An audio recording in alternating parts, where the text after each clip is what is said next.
জীবনের হিসাব কিছুতেই মিলে না। জীবনের হিসাব মিলাতে গিয়ে ফলাফল শূন্যই পাওয়া যায়। কারণ এই জীবনে যাদের জন্য যাই করবা কোনো কিছুই পাইবা না, শুধু পাইবা ফলাফল শূন্য। টাকা পয়সাতে কোনো দিন জীবনের হিসাব মিলাই পারবা না। তবে একটা কথা কি, যদি ভালো মন হয়, ভালো মন থাকে, যতই ভালো মনে ভালোভাবে মানুষকে ভালোবাসো বা ভালোবাসতে চেষ্টা করো, কিন্তু তুমি লাস্টে কী করবো, ওই যে জীবনের হিসাব মিলাতে পাইবা শূন্য। যার জন্যই তুমি করো যতই, ওই দিন শেষে কইব তুই কী করছস। কোনো দিনও কইব না যে ওই লোকটা আমার জন্য এতটা করছে। একটা ঘরের স্বামীও কয় না যে তার পরিবার কতটা করছে, আর একটা পরিবারও কয় না যে স্বামী কতটা করছে। কিন্তু কষ্টের ব্যাপার কি, স্বামীর মনে কষ্ট থাকা যায়, পরিবারের কাছে জীবনের হিসাব মিলাই পারে না। আর পরিবারের কষ্ট থাকা যায় যে স্বামীর কাছে কষ্টের হিসাব মিলাই পারে না।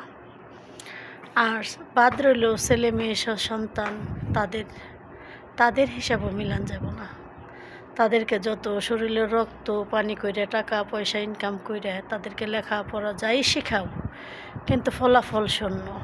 ফলাফল শূন্য এই কারণেই, দেখো, যত বেশি উচ্চশিক্ষিত, যত বেশি পয়সাওয়ালা, তাদের মা বাবার জন্য শুধুই একটা বৃদ্ধাশ্রম ঠিকানা।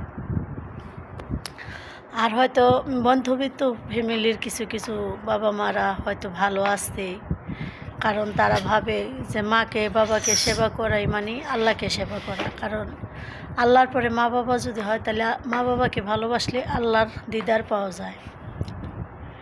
তে তারা একটু মধ্যবিত্ত ফ্যামিলির ছেলেমেয়েরা একটু বাবা মাকে একটু ভালোবাসে।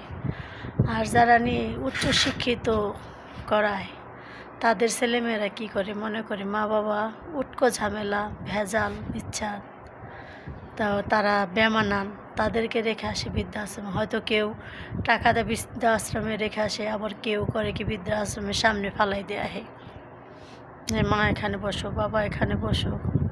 হয়তো কেউ না কেউ তাদের বৃদ্ধাশ্রমে দেয়। তাহলে জীবনে যার লেগে যা করবা ফলাফল শূন্য না শূন্য। জীবনের হিসাব যতই মিলাতে চাইলাম, এখনও শেষ পর্যায়ে আসিনি, তারপরেও আসছি, কারণ জানি না আল্লাহর ডাক কোন সময় আসবে। তো শেষ পর্যায়ে আসছি বা আসবো, তো ফলাফল কী পেলাম, শূন্য। হয়তো সংসার করে নিজের জীবনটাই ভুলে গেলাম যে আমিও তো একটা দিন